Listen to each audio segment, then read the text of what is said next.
algo importantísimo, por favor, cuando la próxima semana que me entreguen sus bitácoras, si no las entregan acomodaditas, porque es parte de su responsabilidad, yo se las voy a dar por no entregada. Y obviamente eso les va a bajar muchísimo la calificación, porque yo no me voy a poner ahí aunque esté bien contestaditos y todo es un revoltijo, es un chilaquil y todo por ningún lado, lo siento mucho porque se les ha estado insistiendo y ya hasta la parte final del curso se los recuerdo de nueva cuenta. Si me lo entregan todo por ningún lado, yo no me voy a tomar la molestia ni siquiera de tratar de averiguar a ver si está bien contestado, lo voy a pasar por alto y lo voy a registrar como no entregado, esa sección de su bitácora, y eso le va a estar bajando bastante considerablemente sus notas. Así que por Profe, favor yo tengan tengo mucho una duda. a sus órdenes.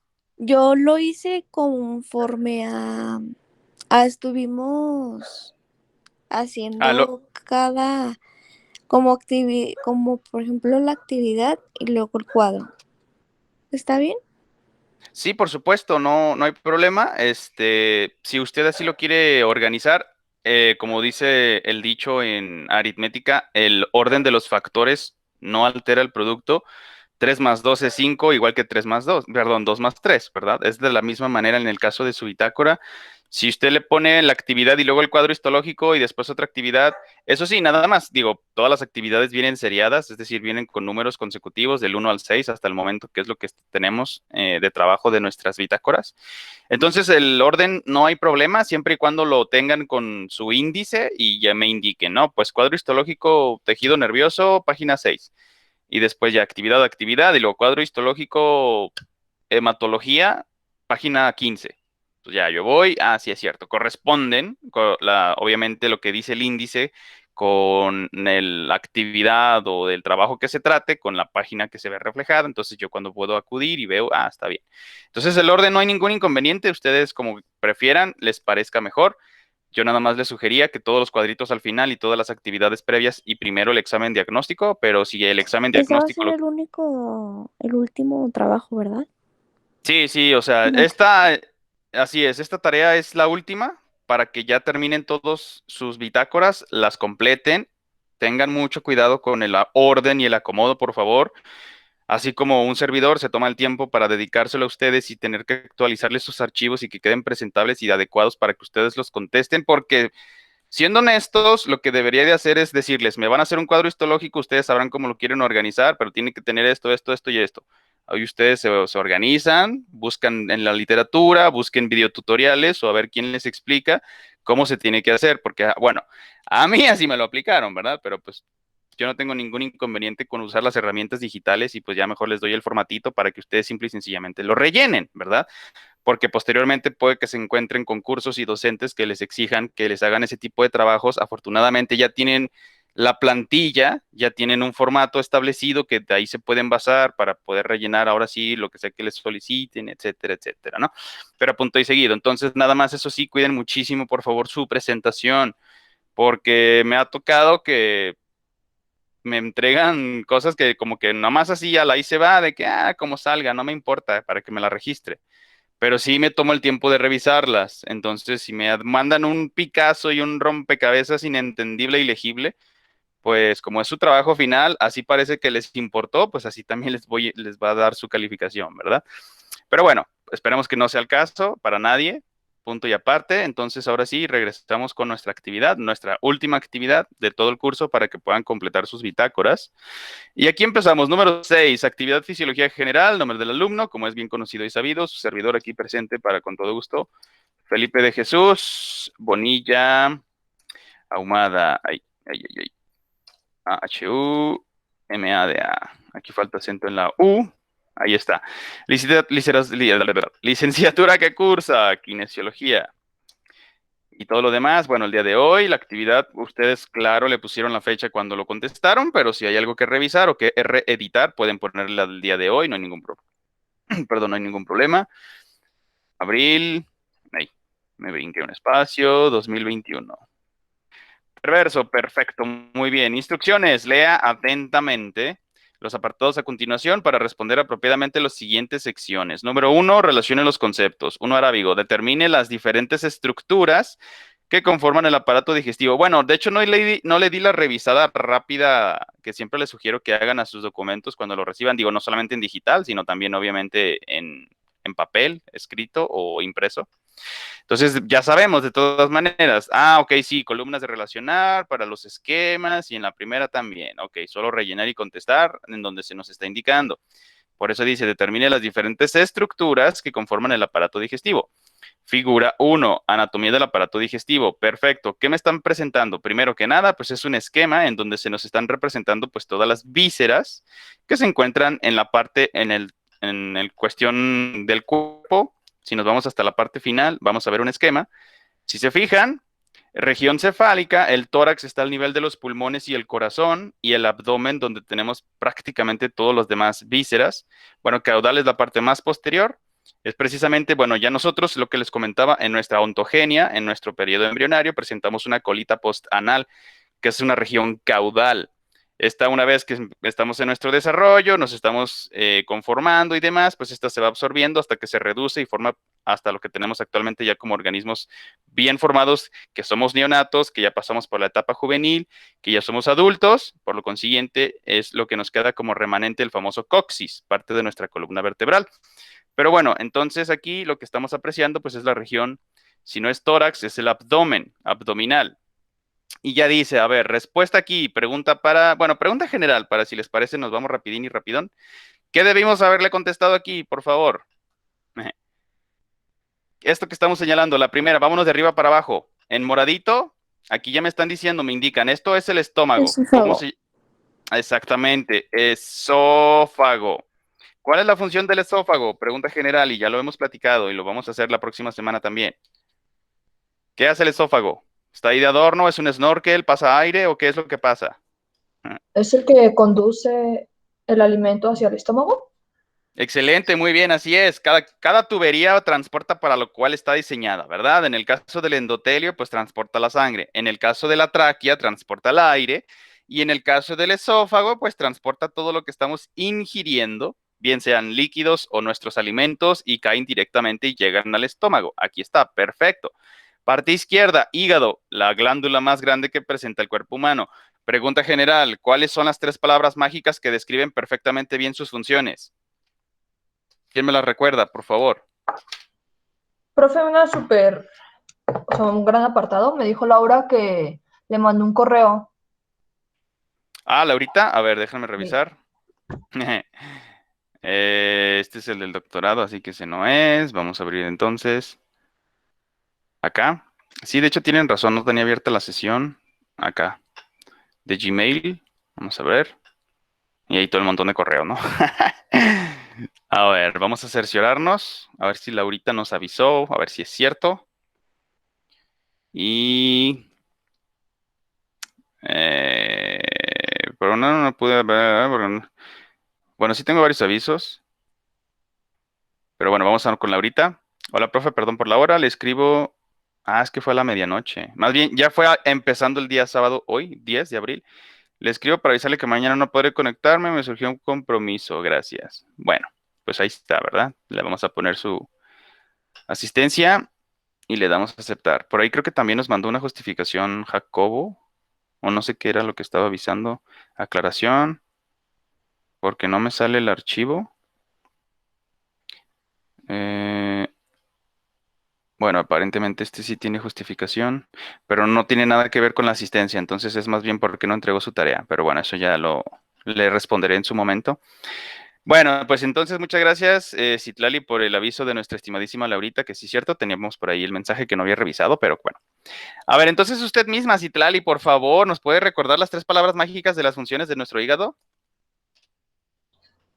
A ver, déjeme ver si me acuerdo. Era algo de sustancias químicas, entonces, Así transformación de es. sustancias químicas. Número uno, muy bien, le faltan dos. ¿Qué más hace de esas sustancias químicas? Todo tiene que ver con sustancias químicas con el hígado. Por eso cuando dicen es que es el laboratorio del cuerpo, precisamente por esa razón. ¿Produce glucógeno o guarda el glucógeno? No me acuerdo ahora. Más bien, no lo produce, porque nosotros no somos seres fotosintéticos que tengamos la capacidad de estar agarrando carbonos para estar formando glucosas. No, no, no. Sí lo almacena, que es distinto. O sea, sí puede agarrar glucosas y las va pegando. y ya con eso las va almacenando en forma de qué forma, en qué manera le conocemos a esos polímeros de glucosa, Citlali, por favor. Glucógeno. Efectivamente, entonces nos dijo, transforma sustancias químicas. ¿Nos podría dar un ejemplo de cómo transforma sustancias químicas? ¿En qué casos?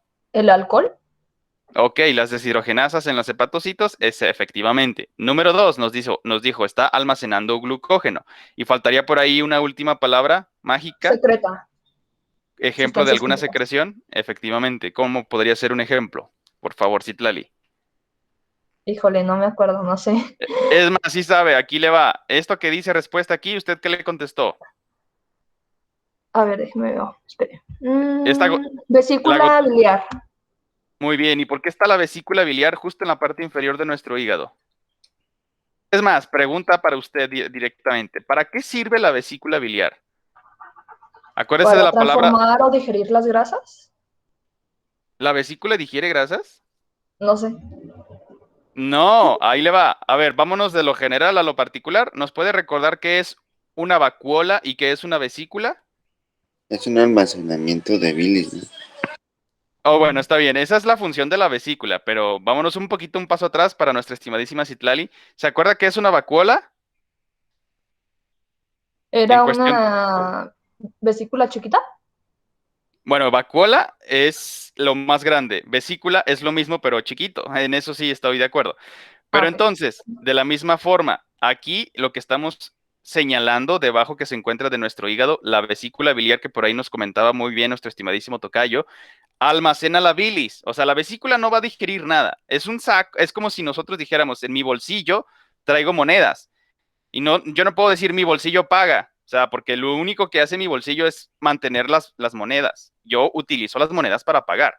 De la misma forma, con esta analogía, la vesícula almacena la bilis. La bilis es la que se encarga de digerir las grasas. Ahí sí estamos de acuerdo. Entonces, con esto que acabamos de mencionar y relacionar, vesícula biliar almacena la bilis. ¿Quién produce la bilis, Itlali, por favor? ¿De dónde sale? ¿Del estómago, del páncreas, del intestino, del vaso, del cerebro? ¿De dónde? Ah, ¿del páncreas? No, fíjese aquí nada más. ¿Dónde está Del el hígado. hígado? Efectivamente, como se encuentra ahí luego saliendo, o se está secretando del hígado, se está ojo, estamos hablando de la bilis. Entonces, esta sustancia se va almacenando en una estructura particular, en esta bolsita, que es a la que conocemos como la vesícula biliar. Ahora, la vesícula no hace nada más que almacenar ese líquido, esa sustancia química. Cuando ahora sí se utiliza que se inyecta, por decirlo de una manera sencilla, en nuestro tracto digestivo, entonces ahora sí se lleva a cabo la función que nos comentaba, que es la transformación de los compuestos lipídicos, o en términos más simples, la digestión de las grasas. Eso es lo que hace la bilis y lo secreta el hígado. Por lo consiguiente, ese es el ejemplo que le estábamos solicitando de que por qué dice que secreta sustancias químicas. Ah, porque también es el que produce nuestra bilis. ¿Y cuál es la función de la bilis? Ahora sí, la digestión de las grasas. Así de sencillo. Perfecto, pues estupendo. Muchísimas gracias, estimadísima Citlali. Pregunta general, entonces, esto que parece una hoja seca, ¿qué es lo que le contestamos? ¿Qué debimos haberle escrito en respuesta a eso? ¿Qué es ese órgano? Páncreas. Muy bien, excelente. Así es, perfecto. Pues se trata del mismísimo páncreas. Pregunta general obligada, porque obviamente va a ser de examen. ¿Cuál es la función del páncreas? ¿Qué hace? ¿Por qué está ahí? Cerca del estómago, entre los intestinos, ahí como que, ¿qué quiere hacer? ¿Por qué anda con estos sujetos, estos órganos que forman parte del aparato digestivo? ¿Se acuerdan qué hace el páncreas? ¿Qué secreta? ¿Qué tipo de comunicación? Insulina. ¿Qué? Esa es una, muy bien, excelente. Por favor, yo acepto el quería comentarnos algo. Aparte de, no sé si quería decir insulina, pues, pero sí es cierto. Ah, no. ¿Nada más era eso? Bueno, ¿qué más aparte de la insulina secreta el páncreas? Para empezar, ok, ¿es o no es una glándula el páncreas?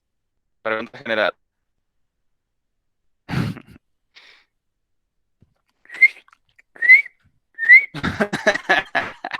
A ver, si estamos hablando de secreción de sustancias y que si el hígado, que es la glándula más grande que presenta el cuerpo, ¿por qué? Porque secreta estas sustancias químicas, ejemplo, la bilis.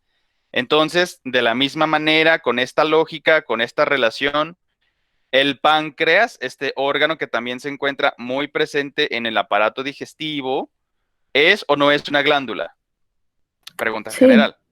Muy bien, ¿por qué es una glándula, estimadísima Karina? Me parece que es usted. por la secreción de insulina. Muy bien, estupendo. No únicamente de insulina, atención. O sea, se me fueron muy a lo particular. Acuérdense cuando me dicen, ¿cuál es la función de la sangre? Transporte de perdón, transporte de nutrientes. O sea, sí, pero no únicamente maneja los nutrientes, maneja todo lo que se encuentre disuelto en el plasma. De la misma manera en el páncreas, no únicamente secreta la insulina, pero sí es cierto, sí es una glándula porque secreta sustancias químicas, entre ellas esa hormona que conocemos perfectamente bien que está involucrada e implicada en el metabolismo de la glucosa, precisamente la insulina, que el contrario, su antagonista sería el glucagón. Ahora, aparte de esas dos hormonas, ¿qué más secreta el páncreas? Que tiene que ver con la digestión de nuestros alimentos. ¿Enzimas de cuáles? Pregunta general. ¿Amilasa? Muy bien, ¿y qué secreto, perdón, cuál es la función de la amilasa? ¿Qué va a lisar? ¿Qué va a catalizar? Está bien, esa es una de las tres que quiero que mencionen. Y la primera que se acaba de decir es la amilasa. ¿Cuál es el sustrato de la amilasa? Sí queda claro cuando se menciona, porque estamos hablando de enzimas, el complejo sustrato-enzima. ¿Sí se acuerdan qué era el sustrato para una enzima? Pregunta general. No, yo no, profe. Bueno, ahí les va. Este sí les sugiero que lo escriban porque obviamente lo vamos a trabajar un poquito más a fondo, a profundidad, las próximas sesiones. El complejo, así como cuando hablábamos, el complejo antígeno-anticuerpo es exactamente lo mismo cuando estamos hablando de enzimas. Hagan de cuenta que si en el caso de la inmunidad, ya sabemos, el antígeno es el que desencadena la inmunidad, toda la respuesta para la producción de anticuerpos. Y este anticuerpo va a ser específico para este antígeno. De la misma manera, las proteínas son así de selectivas, de específicas. Una enzima va a ser específica, bueno, hay muchos tipos de enzima, pero en el caso de las amilasas son específicas para su sustrato, exactamente igual el antígeno anticuerpo en el caso de las enzimas y reacciones catalíticas. El antígeno es el sustrato. ¿De quién? De la enzima, de la proteína que se encarga, que es la función de romper, de separar los enlaces que se presenten, por ejemplo, en el caso del almidón, que son varias glucosas uniditas, por enlaces glucosídicos. ¿Quiénes rompen esos enlaces? Las enzimas, que tienen funciones catalíticas, por eso catabolismo. Acuérdense de romper ese Lego, esa pieza que de repente se desfragmenta en sus piececitas, en sus conformaciones básicas, para que nosotros o nuestro organismo en general aproveche esas unidades para la transformación de las mismas en el proceso de anabolismo. Pero bueno, regresando con el complejo sustrato-enzima, relaciónenlo entre paréntesis, es como el antígeno anticuerpo. El antígeno va a producir anticuerpos específicos. El sustrato, hablando ya de la reacción catalítica, el sustrato puede ser un carbohidrato, puede ser una proteína, puede ser un lípidos, ácidos grasos. Estas moléculas presentan enlaces, ejemplo con el de la amilasa, los enlaces glucosídicos, varias glucosas unidas que se pueden romper. ¿Quién las rompe? Hay enzimas específicas para este sustrato que son los carbohidratos. Entonces llegan las amilasas, rompen entonces esas cadenitas de glucosas y las separan, las individualizan, así como cuando rompemos esa pieza del Lego, insisto, y entonces ahora sí ya es más fácil su aprovechamiento, su absorción y su posterior utilización en el metabolismo de nuestro organismo.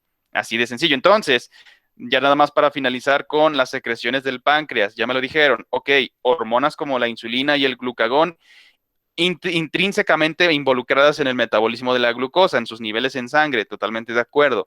Y aparte, el páncreas también está secretando enzimas. Por eso cuando les decía, y lo pregunto de nueva cuenta, ahora sí para que quede claro, ¿cuál es el sustrato de la amilasa, que es una enzima secretada por el páncreas para que se pueda llevar a cabo la digestión en el aparato digestivo? ¿Cuál es su sustrato? Pregunta simple. Carbohidratos. Efectivamente, sustrato de las amilasas, que son enzimas específicas para las azúcares, pues sí, no entre comillas, perdón, sí son azúcares. Son, en este caso, carbohidratos, efectivamente. Con la misma lógica, entonces, ¿qué otras dos tipos de enzima para poder realizar la digestión de nuestros alimentos que ingerimos en este caso en el estómago? Aparte de las amilasas, ¿qué más secreta el páncreas? Las otras dos. Lipasas. Efectivamente, estimadísima Joseph, te lo haciendo Ya, acto de presencia. sí. ¿Y las lipasas y cuál faltaría mencionar? Proteasa. Muy bien. Entre paréntesis, podemos encontrarlas en la literatura como proteasas y como de qué otra manera, si tienen enlaces peptídicos. Si se rompen esos enlaces peptídicos, ¿por parte de qué enzima? Péptidos y enzimasa. Bueno, el prefijo sí es péptido, pepti. ¿Y cómo se le llama entonces a las proteínas que son enzimas? Si ya dijimos lipasas, si ya dijimos amilasa, si ya dijimos, bueno, no hemos dicho hidrolasas, pero pues estas tienen presencia de agua, también hacen reacciones catalíticas, pero nomás les doy ejemplos para que relacionen el sufijo, o sea, la última parte de la palabra que compone este concepto. Si, por ejemplo, el sustrato de la enzima es el carbohidrato, pues es amilasa, ¿verdad? Por los almidones. En el caso de las lipasas, son los lípidos y la enzima, pues el sufijo es asa, lipasa. En el caso de la ¿Es peptidasa? efectivamente, ahí está, ya lo tienen, ya lo relacionan y ya lo entienden, o ya nos queda claro, por lo menos. Entonces, proteína, prote, y entonces el sufijo de la enzima específica para su sustrato, que son los aminoácidos o el polipéptido. ¿Por qué? Porque son estos grupos de aminoácidos unidos por enlaces peptídicos. Entonces, como son precisamente los péptidos los que están rompiendo, peptidasas, entre paréntesis, proteasas, exactamente lo mismo, no hay ningún problema. Perfecto, excelente, muy bien, excreciones del páncreas. Ahora, pregunta general que ya la dominan. ¿Qué tipo de comunicación entonces se lleva a cabo cuando se liberan las hormonas insulina y glucagón por parte del páncreas al torrente sanguíneo? ¿Cómo se llama ese tipo de comunicación en el organismo? Endocrina. Endo, acuérdense, sí, porque, o sea, entiendo, probablemente por ahí hubo la confusión, exo, de que estoy excretando al exterior. No obstante, por esa razón hacemos la diferencia entre el endocrino y el exócrino. Un ejemplo de un exócrino, ¿quién me lo puede recordar, por favor? Una glándula exócrina. La salival. Excelente. Y también aquella que nos regula la temperatura para que al momento de que salga el sudor y entonces este se evapore y absorbe calor, ¿cómo se llaman esas glándulas? Aparte está muy bien lo de las salivales, pero en esta pregunta específica, ¿cómo se llaman las que secretan el sudor? Sudoríparas. Excelente, que los dos son ejemplos de, bueno, no es comunicación, bueno, sí, pero podemos dejar en términos con el Kinder sorpresa si es comunicación endocrina o comunicación exócrina. Los ejemplos de la exócrina, estos dos que acabamos de revisar, tanto las glándulas salivales, excretan la saliva conteniendo también amilasas, atención, que son de las enzimas encargadas que sus sustratos son carbohidratos. Ejemplo, pues los almidones. En el caso de las glándulas sudoríparas, pues estas nos van a estar secretando el sudor, precisamente o principalmente para el mantenimiento de la temperatura corporal. Cuando estamos haciendo ejercicio vigoroso, pues nos sobrecalentamos y para que se evite un sobrecalentamiento excesivo nocivo, por lo consiguiente, todo ese sudor al momento de evaporarse, pues absorbe calor y nos mantiene con una temperatura regulada. Excelente, punto y seguido entonces. Continuamos a la parte inferior, a la izquierda, aquí. ¿Qué debimos haberle contestado con el moradito claro en las viseros que se encuentran ahí, todo ese triperío? Si me permiten la expresión burda. Intestino delgado. Excelente. De hecho, aquí no les exigí que le pusieran sus partes porque abajo sí se encuentran, ¿verdad? Intestino delgado. Excelente, muy bien, así es, tiene toda la razón. Pregunta general, ¿cuál es la función del intestino delgado? Y si lo platicamos, y si no, de todas maneras, aquí lo aclaramos. Ya supimos, ok, eso, vamos a hablar desde el principio de cuando ya cae hacia nuestras vísceras, a nuestras tripas, si me permiten el término burdo. Lo que consumimos, tanto líquido como lo que masticamos y deglutimos, ok, ya pasa por el esófago, llegó al estómago, se mezcló con todo, las enzimas, que si el pepsinógeno, que también secreta el estómago, que si el ácido clorhídrico al punto 1 molar, es decir, la décima parte de una concentración molar. Bueno, para no entrar en tanto química, pero creo que sí les tuvieron que haber explicado la concentración molar, ¿verdad? Rápidamente nada más, ¿alguien me puede recordar qué es un mol? Y no me salgan con la respuesta. Digo, esto es chistoso, es jocoso, ¿no? Alguna vez le pregunté a mi hermana también, ella pues está en el centro médico, ¿no? Pues ella trabaja mucho con esa anestesióloga, precisamente concentraciones de sustancias químicas y demás. Entonces, yo solo para probarla, estábamos un día cenando, que llegó a la casa y todo, y le dije, a ver, Joana, ¿me puedes decir por favor qué es un mall? Porque quiero dar una clase y quiero ver tu opinión para poder complementarla y así, ¿no?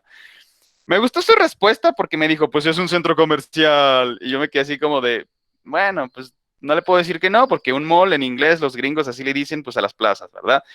Pero bueno, no busco ese tipo de respuesta. En términos en bioquímica o en química en general, química analítica, ¿qué es un mol? M-O-L, no en inglés M-A-L-L, ¿verdad? ¿Qué es un mol? ¿Alguien sabe? ¿Me lo podría explicar así sencillito? Nada más qué es. ¿Qué, Pues qué es una significa? unidad de medición, o sea, de sustancias. Ok, sí es una unidad de medida que nos indica la concentración de un compuesto o un átomo, por ejemplo. Es que es más difícil tener un átomo en un litro de agua, pero en compuesto, por supuesto que sí.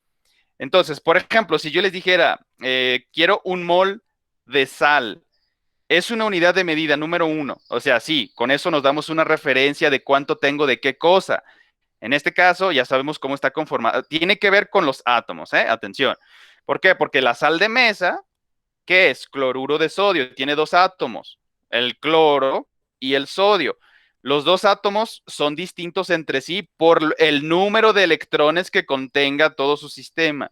Por esa razón lo que decimos, los átomos con cargas desbalanceadas, es decir, presentan mayor o menor cantidad de electrones. Los de menor, estos últimos son los cationes. Los que tienen más electrones son más negativos, estos son los aniones. Entonces, ese compuesto, cloruro de sodio, tiene un peso específico, es decir, el átomo de cloro pesa cierta cantidad de masa molecular. El sodio es exactamente, o sea, con la misma unidad de peso, pero distinto con el cloro porque tienen distintos arreglos electrónicos. O sea, tiene más o menor cantidad de electrones en su configuración nata, en su regla del octeto, etcétera. Bueno, para no meterme tanto en química.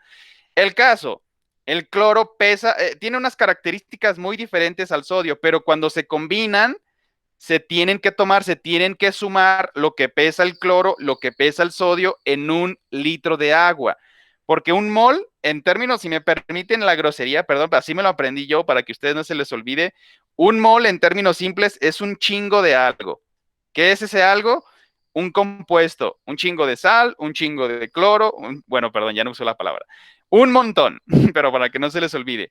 Ok, bueno, me queda claro que es un montón de algo, pero necesito que me lo especifiques un poco más. Ok, para poder determinar ese montón de algo, usamos un volumen de 1 litro de agua. ¿Por qué agua? Porque ese es el disolvente universal y donde con todos los compuestos polares o que tengan cargas desbalanceadas se van a diluir. Por eso usamos 1 litro de agua. Lo que tú metas allí, vamos a suponer, tienes pura agua destilada. Si le meto 1 gramo de sal, ok, en peso, en volumetría, en peso sobre volumen, es 1 gramo sobre 1 litro. Pero ¿cuántos moles es eso? Ahora sí, entramos un poquitín en complicación porque nada más hay que revisar la tabla periódica y revisas. Ok, el cloro pesa 20, por decir algo, no me acuerdo, pero vamos a suponer con numeritos. El cloro pesa 20, el sodio pesa 10, ¿no? Es menos denso, tiene menos electrones. Ok, sumas 20 más 10. ¿Por qué? Porque tienes 20 que pesa el cloro más 10 que pesa el sodio. 10 el sodio más 20 del cloro, tienes 30 gramos mol por litro. Así esa es la unidad. Se me complica un poquitín, pero insisto, no los quiero confundir. En términos sencillos, cuando les pregunten, ok, ¿quién me puede responder qué es un mol? Es una unidad de medida que representa la cantidad que tienes de un compuesto que tú quieras diluido en 1 litro de agua. Así de sencillo. Bueno, que espero que sea sencillo. O en términos más simples, pues es un montón de algo, ¿no? O si quieren utilizarse un chingo de algo, pues bueno, que no se les olvide. Entonces, punto y seguido, cuando les dije 0.1 molar de ácido clorhídrico, si tuviéramos 1 molar de ácido clorhídrico en nuestro estómago, nos disolvería los tejidos. O sea, no podríamos existir y nuestro tracto digestivo no serviría para nada porque estaría todo disuelto. Ahora, como es la 10ª parte, o sea, dividimos entre 10, recorremos el puntito y ya no es 1 molar, es 0.1 molar.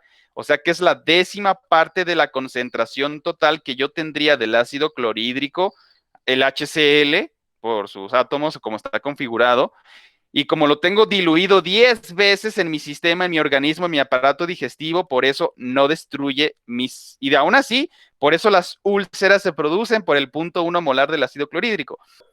Entonces, bueno, ya esófago, el hígado, glándula más grande del organismo, secreta bilis, almacena la vesícula biliar, involucrada directamente en la digestión de las grasas. En el estómago, el páncreas también está liberando las enzimas, asimismo también secreta hormonas que se encuentran involucradas con el metabolismo de la glucosa, entre paréntesis, la insulina y el glucagón. Y vámonos para abajo, aquí contestamos muy bien el intestino delgado. Ojo y atención, porque digo, no creo que se hayan confundido, ¿verdad? Porque uno podría pensar, bueno, pues aquí se ve la continuación del estómago y luego conecta directamente con el intestino grueso, pero no, no es así. Aquí nada más es una representación de cómo se encontraría, cómo lo veríamos si nosotros hiciéramos una incisión en el abdomen de cualquier paciente y le abriéramos así, más o menos veríamos todo el triperío, bueno, perdón por la palabra burda, todo el viscerío acomodado de esta forma. Ahora, si se fijan, por eso los colorcitos, el morado más fuerte, en el caso del estómago, continúa y se conecta con el moradito más claro. Entonces, todo esto que se encuentra, todos estos pliegues y dobleces, esto es el intestino delgado con sus 3 porciones que ahorita vamos a ver que están acá abajo. Y entonces, una vez que la porción terminal llega y se conecta con el intestino grueso, pero ahorita vamos a ir con sus respectivas partes más particulares, y entonces hasta llegar al punto del recto y expulsar todo lo que ya no nos sirve, ¿verdad? En el organismo. Entonces, del intestino, para que no se, digo, yo sé que no se confundieron, pero por si acaso en algún momento alguien les pregunta, ¿y por qué entonces el estómago está conectado con este que es el intestino más grande? No, pues no, simple y sencillamente en esta representación tenemos en morado fuerte y en morado clarito la continuación del tracto digestivo, que es el estómago, intestino delgado y finalmente el intestino grueso. Entonces, parte derecha, atención, aquí hay una pista, dice colon transverso. Por lo consiguiente, a ver, quiero escucharlos. ¿Qué debimos aquí en la parte de la derecha, después del colon transverso, qué debimos haber contestado? ¿Colon descendente? Excelente, tiene toda y absolutamente la razón. Que desciende, descendente. Excelente. Por lo consiguiente, ahora vámonos a la inversa. Si este es el colon intermedio, es decir, entre 2 porciones, en este caso anatómicamente hablando del intestino grueso, si a este le decimos colon transverso, porque se encuentra en esta posición horizontal, y después cae, como nos decía nuestra estimadísima Karina, ese es el colon descendente hasta llegar al recto, ano y expulsar toda esa materia fecal. Entonces, vámonos hasta el inicio. ¿Cómo se le llamaría a esta porción antes de llegar al colon transverso? Colon ascendente. Toda y absolutamente la razón. Aquí nada más le cortamos la consonante D y la vocal E y le ponemos A, ¿verdad? Así de sencillo. Colon ascendente, colon transverso, colon descendente, llegar al recto, ano y expulsar toda la shit, ¿verdad? Figura 1, anatomía del aparato digestivo. Digo, discúlpenme, es para que no se me duerman. Y esto es a lo que le denominamos el intestino grueso, el intestino delgado, el estómago, el esófago y la boca, ¿verdad? Que es en donde entra todo lo que deglutimos, es procesado, es absorbido y después expulsado. Claro que con sus intermediarios que están secretando sustancias químicas, entre el hígado con su bilis y el páncreas con sus enzimas. Número 2, dice, determine las diferentes porciones anatómicas del intestino delgado. Pues ya nos queda claro, aquí ya no está coloreado, pero pues ya nos damos una idea. Aquí está representando el hígado, aquí está el esófago, esto es el estómago. Aquí empieza entonces ahora sí lo que conocemos como el intestino delgado. Pregunta general, esto que parece elote, que obviamente no es un elote, que está atrás del estómago, ¿qué es? Si saben, si lo relacionan con esto de acá, ¿qué sería? Esto. ¿Sí se ve lo que estoy preguntando? ¿No ¿Qué es se... el páncreas? Efectivamente, así es, ese bueno, aquí está representado, parece un elote, pero no tiene nada que ver. A ver, entonces, esto que parece un riñoncito que no es un riñón, ¿qué es? ¿Qué órgano es? Bueno, aquí no está arriba, obviamente, pues, pero... Y es más, les doy una pista, es un órgano linfoide. ¿Cuáles son los órganos linfoides y cuál es el que se encuentra en la porción abdominal? ¿El vaso? Efectivamente, esta es la representación del vaso. Ya conociendo todas las todos los órganos que se encuentran en la porción abdominal del cuerpo humano, ya nos damos una idea bastante general, o por lo menos precisa, de los órganos, su ubicación y sus funciones. Hígado, secreción, bueno, hablando del aparato digestivo, ¿verdad? Enfocándonos en eso, en esa función, hígado, secreción de bilis para la digestión de las grasas que secretan en el estómago. El vaso no tiene nada que ver con el aparato digestivo, no obstante, pues aquí está representado, pero ya sabemos que es un órgano linfoide filtrador por donde llega la sangre y también realiza la hemocateresis, entre paréntesis eriptosis, y también la filtración de agentes extraños antígenos que no pertenezcan al organismo por parte de los leucocitos de la pulpa blanca. Y en el caso de eritrocitos, pues la pulpa roja, ¿verdad?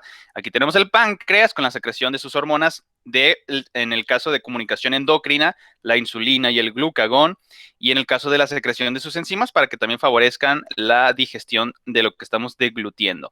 Rápidamente entonces, de arriba para abajo, empezando por la izquierda, ojo, dice, determine las diferentes porciones anatómicas del intestino delgado. La primera, que empieza después de que ya se termina el estómago, ¿cómo dijimos que se llama esa porción del intestino delgado? Pregunta general. Duodeno. Muy bien, excelente. ¿Y cuál es la principal función del duodeno? O sea, en general del intestino delgado, perdón.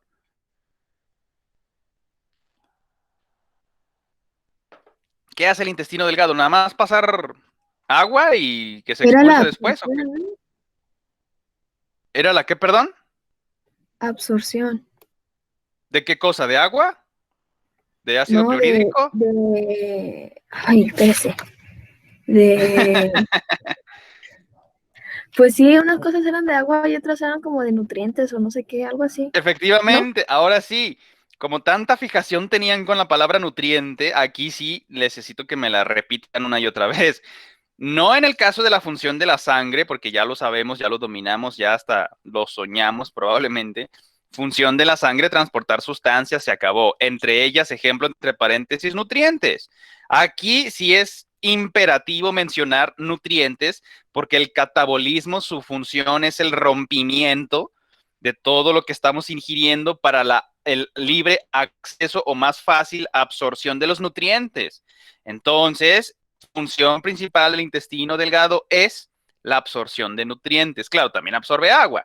No obstante, quien absorbe mayores cantidades proporcionalmente hablando entre uno y el otro en intestinos es el intestino grueso. Este es el que absorbe mayor cantidad de agua.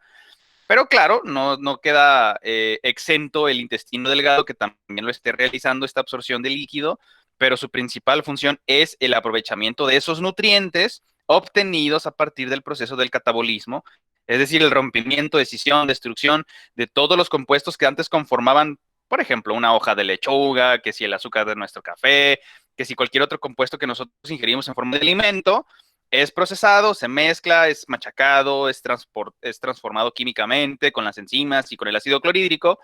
Finalmente se convierte en una mezcla homogénea, blanquecina, todo eso mezclado junto y revuelto, que es a lo que le conocemos como el quimo. El quimo llega, ya pasa por el estómago, inicia el primer tracto de nuestro intestino delgado conocido como duodeno, sigue digiriendo, sigue haciendo su función, siguen haciendo catálisis, pero no obstante, pues empieza un poquitín el proceso de absorción de nutrientes, lo que ya se va liberando de todo ese proceso, de toda esa mezcla, de toda esa transformación química. Entonces, después del primer tracto, ya pasamos del estómago al intestino delgado, primer porción, duodeno. ¿Cómo se llama la porción intermedia? La que le seguiría del duodeno antes de llegar a la final. Yeyuno. ¿Ayunó? O sea, que no ha desayunado. Ah, no, usted está hablando de la segunda porción del intestino delgado. Ah, ok, sí, tiene toda la razón. A esa porción del intestino delgado es el yeyuno, no ayuno, yeyuno. Digo, se los digo nada más para que lo relacionen y no se les olvide, ¿verdad? Ya saben que de repente digo mis chistes malos, pero lo hago a propósito. Entonces, después del yeyuno, ¿cómo se llama la última porción del intestino delgado? Y león. Exacto, así como los eones, bueno, no se crean, la consonante L no está en medio. Es como león, pero le ponen una vocal al inicio y es con acento. Y bueno, aquí debería empezar con mayúscula, pero se las pongo en minúscula para que quede claro. Bueno, creo que sí se ve con la mayúscula también, sí. Y león, para que no digan y león. Le pongan dos acentos, que de hecho no se puede, es un barbarismo. Y león. Ahí está. Esa es la porción terminal, final, el último segmento de nuestro intestino delgado, después del cual da comienzo e inicia nuestro intestino grueso, que principalmente pues es el departamento de los coliformes, ¿verdad? De las bacterias que viven en nuestro organismo, que de hecho hicimos un trato. Es completamente natural estar repletos de procariontes en el intestino grueso. Las famosísimas enterobacterias y coliformes, pues todas ellas ahí habitan en equilibrio, porque si de repente se van a turistear a otros tejidos de nuestro organismo, se pueden ir por el torrente sanguíneo, se pueden filtrar precisamente a la linfa, después llegan al sistema linfático y ahí es en donde son detectados y a ver, párale, ¿dónde vas? ¿Quién eres? No, pues yo pertenecía al intestino grueso, pero me vine a buscar a ver qué encontraba por acá. Pues lo siento mucho, rompiste el acuerdo y el trato, te respetamos y te quedas allá donde debes de estar, en el intestino grueso, no en ningún otro tejido, así que pues sale va y te destruimos, te lisamos y pues ya no existes, ¿verdad? Figura 2, diferentes tractos que pertenecen al intestino delgado. Muy bien, estupendo. Entonces, número 2, relacione las columnas según corresponda. Número 3, arábigo, estructura conocida como la cápsula de Bowman. Estamos hablando, en este caso, de una de las estructuras que conforman parte de los riñones, que tienen funciones de filtración. Cápsula de Bowman, misma que conforma, pues aquí dice, parte de la nefrona, unidad estructural funcional de todos nuestros riñones, donde se comienza el filtrado de sustancias que se van a excretar. Digo, todavía no hemos visto el esquema anatómico ni nada de eso, pero yo creo que es por simple deducción y lógica, pues nos podríamos contestar. Pregunta general, ¿qué letra satisface este reactivo? B de bueno. Efectivamente, así es. ¿Por qué? Porque aquí nos está indicando, digo, nada más con que hayan tecleado en Google cápsula de Bowman, seguramente se encontraron algo muy semejante a una representación esquemática de algo como esto, que para que no se les olvide, pareciera como si fuera una pelotita de golf sobre su base en la que la golpean para que no esté al pie del césped, por ejemplo. En este caso, para hablando de nuestros riñones, el glomérulo es todo ese conjunto de capilares que están todos enmarañados, prácticamente parece que forman un nudo para permitir que el flujo sanguíneo pase más lento y que entonces se pueda absorber la mayor cantidad de desechos que se encuentren disueltos en nuestro plasma. Y eso lo lleva a cabo entonces la cápsula de Bowman, que inclusive hasta parece como si fuera una llave de las que usamos para darle vuelta a las tuercas. Bueno, como ustedes quieran y se lo quieran imaginar, pero esta estructura que rodea al glomérulo, atención, glomérulo no es más que parte del sistema vascular, pero le decimos así porque tiene esta conformación de que la sangre al momento de estar fluyendo por allí pasa un poquitín más lento para permitir más tiempo para que se estén absorbiendo todos los desechos que no se requieren, que se encuentran, porque ya sabemos que la sangre transporta todo tipo de sustancias químicas, pero no todas esas nos funcionan, no nos sirven. Y entonces esas que necesitamos desechar llegan a los riñones, acuérdense de la analogía del trenecito por su vía, llega el trenecito a la estación llamada riñones y allí vamos a suponer que de donde está la estación, pues es la cápsula de Bowman y ahí están aventando las bolsas de basura y todo lo que no sirve que los pasajeros generan y entonces ahí se desecha, se queda y se sigue el trenecito, o sea, representando la sangre, ¿verdad? Así es, entonces en términos sencillos, la que satisface nuestro número 3 es la consonante B de bueno. No, perdón, número 4 es el tracto del aparato digestivo, esto es una palabra clave, del aparato digestivo donde se lleva a cabo la mayor absorción de agua proveniente de la ingesta, ojo, y es lo que acabamos de platicar, y funge como un compartimento donde se alojan células procariontes saprófitas. A ver, ¿se entiende qué significa saprófito? ¿O alguien me lo puede explicar en términos sencillos? Yo no sé. Saprófito, siempre nos hacemos referencia a los microbios que intervienen en los fenómenos de transformación de la materia orgánica. No necesariamente significa que sean infecciosos. O sea, hace que si nosotros los ingerimos, por ejemplo, en el caso de los lactobacillus, ya sabemos, todos conocemos perfectamente, digo, no es por hacer ningún tipo de comercial ni nada, pero para darles un ejemplo, los Yakult, estos botecitos que tienen como este lácteo, presentan N cantidad de concentrados de procariontes lactobacillus. Entonces, cuando ustedes los ingieren, no se infectan, o sea, no se van a enfermar del estómago y les va a dar fiebre ni nada raro, porque son saprófitos, que quiere decir que estos cumplen una función muy determinada y particular dentro de nuestro organismo, alojándose en el intestino grueso. Forman parte de nuestra flora intestinal, o bueno, le conocen también así, o la flora bacteriana o los procariontes intestinales, que se dedican única y exclusivamente a transformar lo que nuestros intestinos no pudieron absorber y aprovechar. Entonces llegan a la porción del intestino grueso, ahí se alojan y como son procariontes saprófitos, entre paréntesis, no son dañinos, no son nocivos, no son infecciosos, no son virulentos, bueno, en el sentido de que están ocasionando una proliferación descontrolada que pueda ocasionar un desequilibrio en el balance de la homeostasis de nuestro organismo. Simple y sencillamente no son nocivos, al contrario, son probióticos, o sea, estamos introduciendo procariontes o células vivas a nuestros tejidos, específicamente al tracto digestivo, para que pase por todo hasta llegar a alojarse a donde están destinados, que tienen que llegar, que es precisamente el intestino grueso.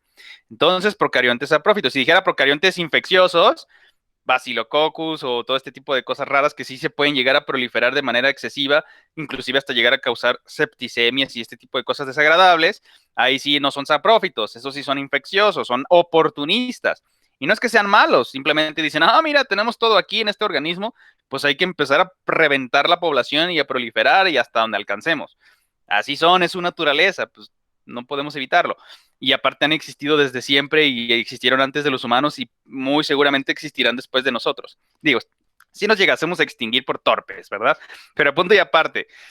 Entonces el número 4, ¿cuál es el que resuelve, cuál letra, cuál opción? El reactivo del tracto donde se están alojando los procariontes. La consonante C. Exactamente, pensé que iba a decir la C y le iba a decir, pero ya se la sabía, ¿verdad? Yo sé que sí la sabe, ¿cuál es? Pero bueno, punto y aparte. Profe, la puso en otro. Tiene toda la razón, ya ve, por andarle echando carrilla. Ahí está. Es la 4. Vámonos con la 5. Dice, conducto que está presente en las nefronas, cuyo propósito es concentrar la orina, es decir, ese producto de desecho que nosotros excretamos con la micción, o cuando hacemos pipí, entrecomillado. La orina obtenida a través de un tracto descendente permeable al agua. Bueno, vamos a ver, si no queda claro en este momento, no se preocupen porque hay que ver la imagen, obviamente, ¿verdad? Pero bueno, dice, es un conducto que está presente en las nefronas. Hasta ahí nos queda claro, unidad de la filtración de nuestros riñones, cuyo propósito es concentrar la orina obtenida a través de un tracto descendente, que es completamente permeable al agua, es hidrofílico. Y otro que después sube, que es ascendente, que ya es hidrofóbico, es decir, es impermeable al agua. Ya no permite que se pase, que pueda transitar. ¿Cuál es entonces la opción que satisface la número 5? La D de dedo. Efectivamente. De hecho, aquí se ve, pues, que ahí está. Esto sería una arteriola aferente, o sea, entra al glomérulo. Ahí pasa un ratito transcurriendo, transportándose la sangre para que se puedan absorber todo ese tipo de desechos que se encuentran disueltos en el plasma. Y aquí estaría la arteriola, que sería la eferente, lo que sale. Y de la misma manera, recordando nada más, neuronas aferentes de afuera para adentro, lo que sentimos y que se transmite hacia el encéfalo. Y las eferentes de adentro para afuera, o las motoras, hablando del tejido nervioso. En el caso también exactamente igual de nuestros riñones en las nefronas, tenemos que una arteriola que es aferente ingresa el torrente sanguíneo a esta estructura de filtración y cuando sale del mismo, esa sería la eferente. Atención nada más, es lo mismo, pero aquí hablando del flujo de la sangre. Y en el caso de la cápsula de Bowman es esta esferita, bueno, esta estructura representándola aquí. Todo esto, ahí está, el asta de Henle, pues es como una media vuelta de esta tubería. Esta es la porción descendente. Esto es lo que es permeable al agua. Aquí se puede seguir moviendo el agua, no hay ningún problema, pero una vez que sube, ya no. ¿Por qué? Porque se tiene que empezar a acumular la orina. Ya no se tiene que filtrar, ya no se tiene que salir, no se tiene que escapar. Por esa razón se empieza a acumular, ya no es permeable al agua. Bueno, lo veremos en su momento, pero aquí para explicar el por qué dice eso en la número 5, ¿verdad? Número 6. Es el órgano que se encarga de secretar hormonas. Pues miren, de lo que hemos estado platicando, como la insulina y el glucagón, así como también enzimas para la digestión. ¿Cuál es la opción que satisface la número 6? La E. La vocal E, así es, excelente. Aquí está, nos la están señalando. Aquí está la vesícula biliar, aquí encima debería de encontrarse, bueno, obviamente como es una representación y pues no está porque se vería muy aparatoso, aquí faltaría el hígado. Vesícula biliar, Aquí está el páncreas. Tiene forma, pues, no sé, como de un pepino, una cosa así. Y este es el que se encarga precisamente de la secreción de estas sustancias químicas en el caso de la insulina y glucagón, así como también de las enzimas involucradas en la digestión de nuestros alimentos. Y esto de aquí, pues, no es una lombriz. Obviamente, pues, es el intestino delgado, ¿verdad? La primera porción, lo que conocemos como, en el caso del duodeno. Y finalmente, hasta por eliminación, la número 7 dice, es el órgano especializado para desarrollar la digestión. Súper sencillo, ¿verdad? Mediante la secreción de ácido clorhídrico y pepsinógeno. Atención, esto es una enzima, simple y sencillamente se activa cuando se secreta en mayor proporción la concentración de ácido clorhídrico, sufre un cambio conformacional, se vuelve activa, se vuelve ahora sí la pepsina y ya se encarga de la digestión en conjunto con todo lo demás que se revuelve, que se junta, que se hace ahí todo el licuado, que al final forma la sustancia que conocemos como el quimo, que luego lleva el quimo. Ah, mira, aquí están, miren, aquí está el quimo al intestino delgado en su porción llamada duodeno. Pues bueno, yo creo que no hay dudas, hasta por eliminación, pues aquí estamos hablando precisamente de nuestro estómago, ¿verdad? La vocal A de aplicable, de excelente. Bueno, en fin, punto y seguido. Número 3, para finalizar, ahora sí ya podamos retirarnos. Analice y complete la información de los apartados siguientes. Número 8. Escriba la información solicitada dentro del esquema. Bueno, aquí esto también era respuesta. Aquí 1 o 2 estaban contestados, pero como no hemos llegado hasta este punto, se las dejé contestaditas. Pero claro que yo creo que nada más era cuestión de que revisaran algún esquema anatómico para que no hubiese dudas, pero ahorita lo revisamos. Dice, ok, figura 3, estructuras especializadas que conforman al aparato excretor. Ok, muy bien. Vamos a analizar. Anatomía del aparato excretor. Bueno, componentes integrales, estos son ciertos tipos de células que se encuentran en nuestros riñones, lo veremos en su momento en su esquema, para que quede un poco más claro, pero aquí, bueno, las nefronas son estas estructuras de filtración, de hecho es esto precisamente es la nefrona, todo, incluyendo desde el ingreso de la arteriola, la cápsula de Bowman, la porción descendente, con lo que conocemos como el asa de Henle, cuando empieza a subir la porción que ya es impermeable al agua, túbulo colector, el ureter y la vejiga, ¿verdad? Bueno, esas son las últimas, ahorita lo vemos acá abajo, tenemos el esquema precisamente para eso. Entonces, anatomía del aparato excretor, dice, estructuras, número 1, cápsula. ¿Dónde está la cápsula en todo esto? Pregunta general.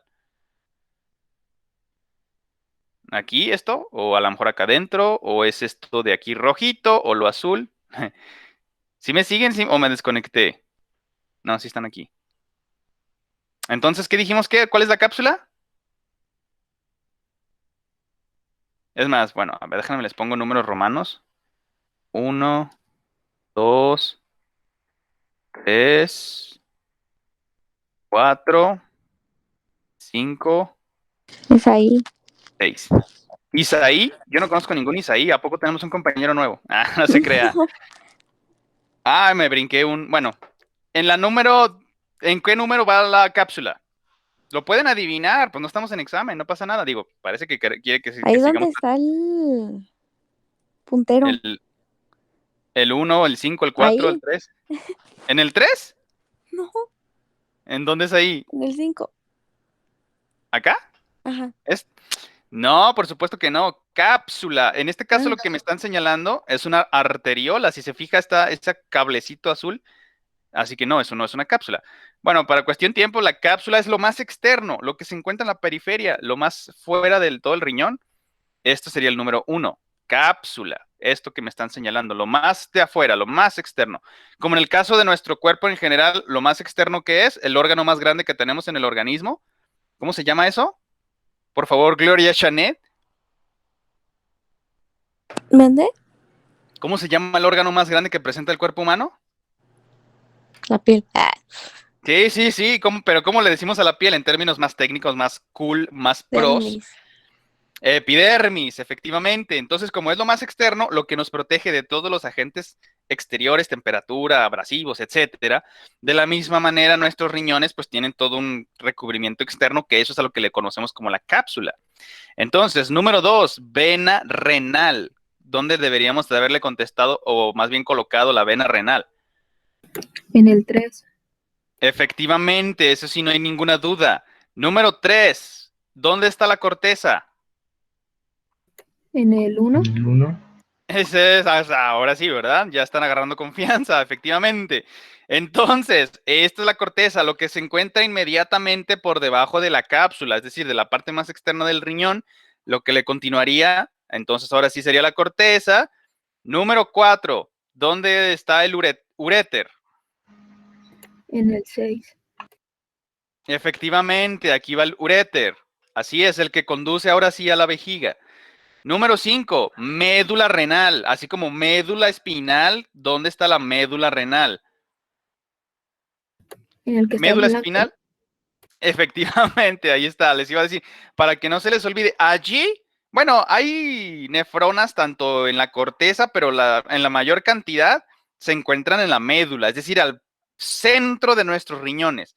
Para que no se les olvide y lo relacionen, cuando hablemos de médula espinal, ya sabemos que estamos hablando justo lo que está en el centro de nuestra columna vertebral. Igualmente, cuando decimos médula ósea, es exactamente lo que se encuentra en el centro, en el contenido de nuestros huesos. Y cuando decimos médula renal, es el centro del órgano filtrador de nuestra sangre que conocemos como riñones. Efectivamente, ahí está. Número 5 es la médula renal. Número 6, arteria renal. Aquí no hay problema, ¿verdad? ¿Cuál es la 6? El 4. El 4 romano, efectivamente. Número 7 y finalmente por eliminación, arteriolas vénulas, es decir, recordemos, cuando ya se están bifurcando, se están ramificando, disminuyendo en calibre y tamaño, las arterias y las venas, respectivamente las primeras es arterias arteriolas y con las últimas venas vénulas. Y como aquí nos están señalando que ya bajaron de calibre, ya se empieza a ramificar, acá sería nivel capilar, ya pasando de arteriolas y vénulas capilares. A la inversa de capilares, arteriolas, arterias, capilares, vénulas, venas. Por lo consiguiente, ahí está, 7, este es el que debimos haberle contestado así. Bueno, estas ya están contestadas, no hay ningún problema, las veremos en su momento, todas estas celulitas y estas estructuras. Y finalmente, número 9, completa la información correspondiente a la anatomía del aparato excretor. Ya lo sabemos muy bien, aquí tenemos la representación anatómica de un cuerpo humano, en este caso del género masculino.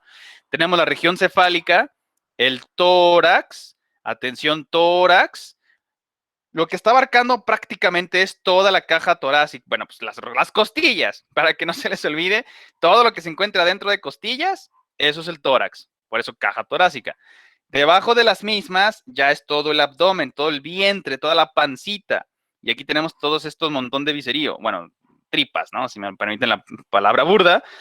Entonces, inciso A, glándula suprarrenal. Bueno, no, perdón, vámonos en orden, de acuerdo con el esquema. Número 1, arábigo. Aquí, a ver, ¿qué me están señalando? ¿Qué debimos haberle contestado? ¿Qué letra, qué consonante o qué vocal? La vocal E. Vena, bueno, aquí ya para confundirlos, pero tiene toda la razón. Aquí nada más faltaría ponerle vena cava inferior, pero si solamente le cortamos y dejamos cava inferior, queda, bueno, según yo, se entiende estupendamente bien como el inicio de la vocal E de excelente. Así es, mi estimadísima Karina. Número 2, ¿qué letra va aquí? Así como con la lógica de la vena cava inferior, eso que señalamos en rojito que es de la circulación sistémica. La consonante B, aorta descendente. Efectivamente, tiene toda y absolutamente la razón. Número 3. Ahora sí, ¿qué debimos haberle puesto allí en letra? La Así es, la vocal A. Y enseguida, número 4. Ojo, para explicarlo, estas son las glándulas supra, ¿por qué? Por arriba, por encima, en la parte superior, suprarrenal. Si se fijan, pues aquí queda claro, ¿no? Tenemos el riñoncito y en la parte superior tenemos esta glándula suprarrenal. ¿Qué dijimos que secretaba la suprarrenal principalmente cuando nos asustamos? ¿Se acuerdan de ese estimulante neurotransmisor? adrenalina. Adrenalina. Efectivamente, ahí está, así de sencillo, perfecto. Número 4. ¿Qué debimos haberle contestado? Pues es sencillo, ¿no? Sí. El moradito. ¿La que dijo, perdón, qué letra? D de dedo. Así es, nuestra estimadísima Joseph Tell, haciendo acto de presencia. Número 5. ¿Qué estamos señalando ahí? Está confusito, un La poquitín, porque consonante C. La consonante, exactamente, las arterias renales, que son las que están llevando precisamente la irrigación, el trenecito para que llegue a la estación riñones, para que ahí se esté sacando todo el desecho que ya no se necesita. Digo, sí confunde un poquito porque por el tamaño no se aprecia muy bien, pero por eliminación dices, pues no pueden ser los riñones porque no están aquí en las opciones y ya contestamos riñón derecho, ¿verdad? Pero así es, muy buenas capacidades de deducción. Y finalmente, las últimas dos opciones. Número 6, ¿qué es eso que estamos señalando ahí? G. Exactamente, la consonante G de gato, que es la uréter. Es decir, el conducto que ya viene desde la asa de Henle, de todo lo que conocemos como la nefrona, ya pasó por la parte ascendente, que es impermeable al agua, que ya es hidrofóbica, para que se esté acumulando la orina, y esta se transporta por el uréter hasta llegar a la número 7 por eliminación, la que conocemos como la vejiga, que aquí se contesta con la consonante F de bueno, en grosería en inglés, fucking good, ¿verdad? Bueno, excelente, muy bien, así es. ¿Alguna pregunta entonces? ¿Cómo debimos haberle contestado que debió quedar así nuestra respectiva actividad, que es la última, ya para que ustedes puedan completar, finalizar y poder entregar bien hechecita su bitácora para la próxima semana? ¿Alguna pregunta? ¿Todo bien? ¿Queda claro? Queda claro. Excelente, pues muy bien, pues me da muchísimo gusto. Pues muchas gracias a todas y a todos ustedes por su participación, su asistencia, su puntualidad y su paciencia.